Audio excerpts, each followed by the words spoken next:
Ladies and gentlemen, Cycle Gamer here. Chapter 3 of No Mercy.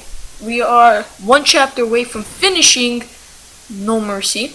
Quite an exciting game. I'm really loving playing this game. It's bringing back a lot of memories. So, we're gonna go ahead, like I promised last episode, talk about the special infecteds of Left 4 Dead 2, which are prevalent in Left 4 Dead 1. The reason why I say this, if this is your first time watching this series, I don't suggest you watch it on this episode. You should go to episode 1. You'll get a better explanation about everything over there. So let's go ahead and start this off. By the way, links are in the description down below, or you could wait till the end of the video to go check those videos out. So we're going to be talking about the Charger. The Charger is the special infected. His main attack is charging forward and plowing into the survivors. On a successful charge, he will grab and carry a single survivor while knocking down the others. Once the Charger has hit a wall or other surface, or after he has run a certain distance, he will begin slamming his captive onto the ground until an ally frees them. If he misses and hits a wall, he will stumble, leaving him open to attack. The Charger can be detected by the survivors by the rapt growling noise he makes. He will announce his charge with a loud bellow. The Charger appears to have a rocky or calloused surface on his large right arm, which may be what he uses to inflict most of his force when charging, while his other arm appears to have no bones or muscles. Because of his hulking size, the Charger could not be shoved off with melee and must be killed in order to release his victim.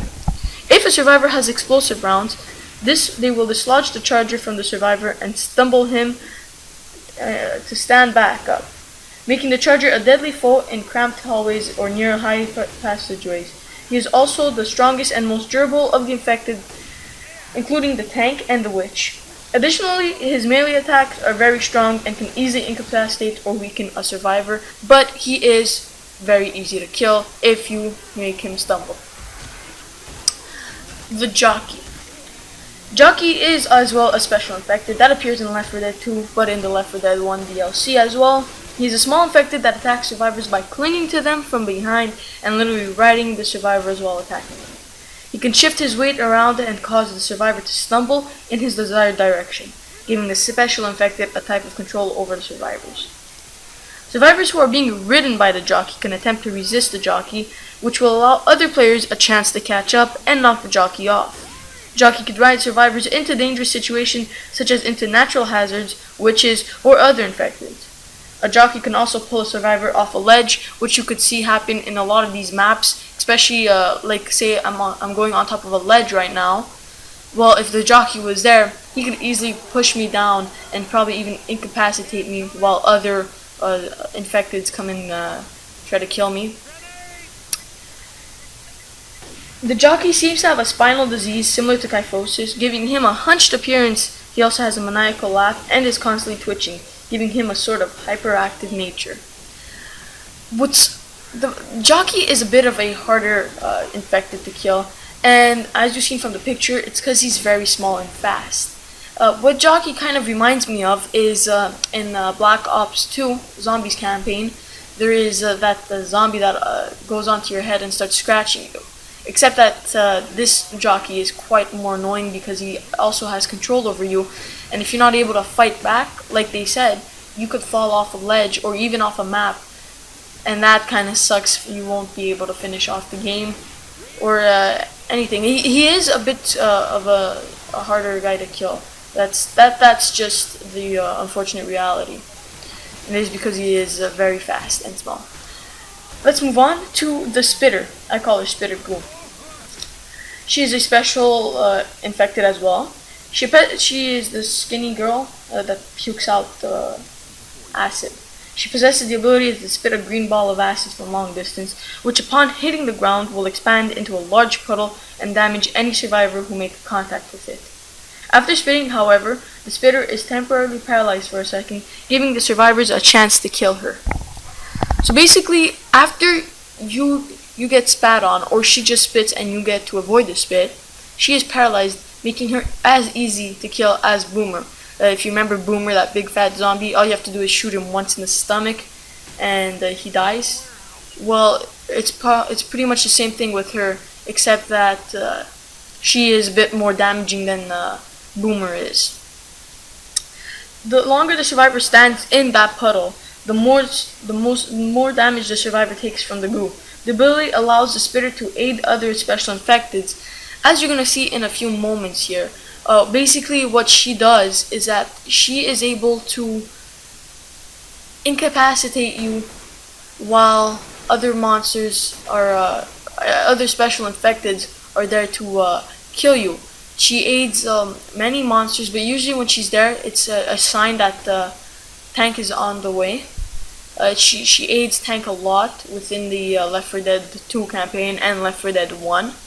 It's she does get a bit of annoying, and however, in spite of such useful abilities, the spitter is very weak in terms of health. So taking her out, like I said before, is really gonna help you out. And this just shows what she has done.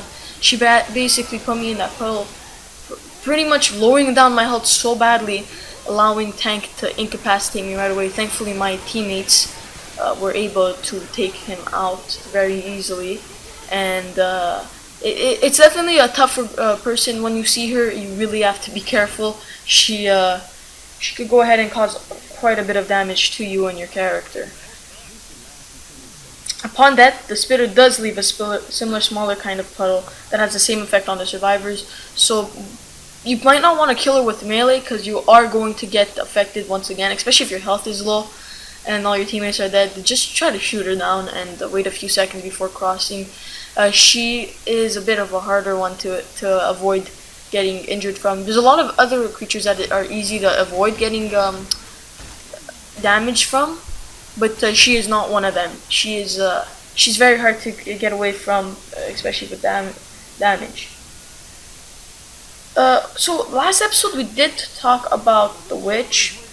The witch, she is, like I said, a very strong force, but we haven't talked about the wandering witch. The wandering witch looks the same as the normal witch, but she's seen only in daylight hours. So, which means that she won't be seen in these types of little caves, and basically she won't be seen anywhere where it's dark. She'll only be seen in, I think, more Left 4 Dead 2 maps, because Left 4 Dead 1 maps are mostly all dark. But I think we might see her once or twice in the Left 4 Dead 1 campaign. There's not many maps that are colorful, so seeing her will be quite rare, but she is still out there quite a bit, especially in the Left 4 Dead 2 campaign, since most of the maps are outdoors and it's broad daylight. But we won't be seeing much of her, but she is always aimlessly wandering around and sobbing loudly with her hand in her head. Her constant movement makes the wandering witch harder to avoid, but she is also far more introverted, which means she reacts only to direct or physical contact. Unlike the normal witch, where just by flashing your flashlight at her or looking at her, she'll instantly be she'll instantly snap and try killing you. This one is a bit easier to avoid, and if you do want to kill her, there's also an easier way to kill her, and it's by shotgun. The wandering witch remains as vulnerable as ever to crowning from a shotgun, so just shooting her with a shotgun. And yeah, that's the normal witch. She's strong too. I didn't really need to startle her very much. I just looked at her and she was startled, which is annoying from that witch. And her more placid nature makes her easier to crown, which is killing with a shotgun. In Left 4 Dead 2, there's a large number of wandering witches, like I said before, and she has occasionally been observed to peacefully follow the survivors without any provocation, although they may just be walking along its programmed path. She's also always controlled by computer, obviously. Usually with all these survivors, there's always a warning that you get from them, and that's usually, if you're listening to it, obviously, with stereo or whatever, with some good earphones, you could usually hear them from a few miles away. Like the spitter goose, she has this hissy type of noise that she makes that's almost like a snake. Almost like that. That was bad. I was trying to imitate it, but that didn't work out very well. So yeah, so all of them have a normal thing. The witch is usually crying. You could hear that from a few doors away, and some music when you startle her.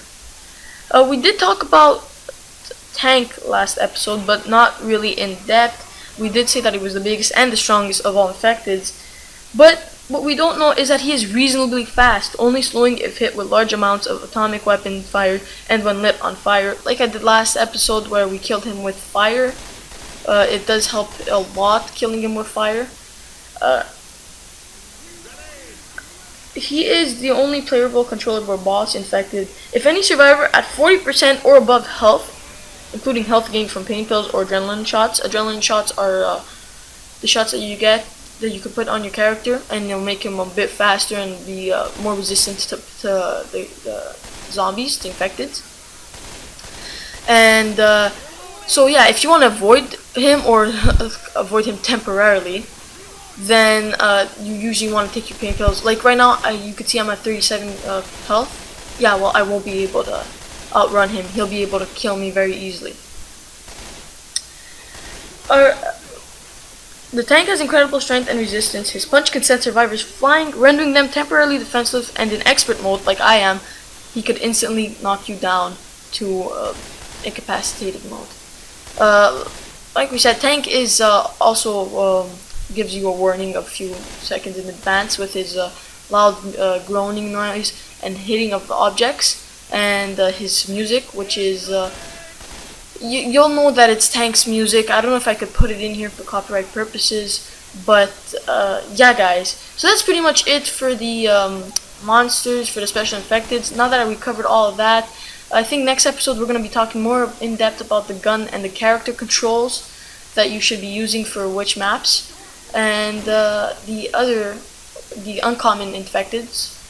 So anyways, guys, thank you for watching and have a great day. Don't forget to like, comment, and subscribe.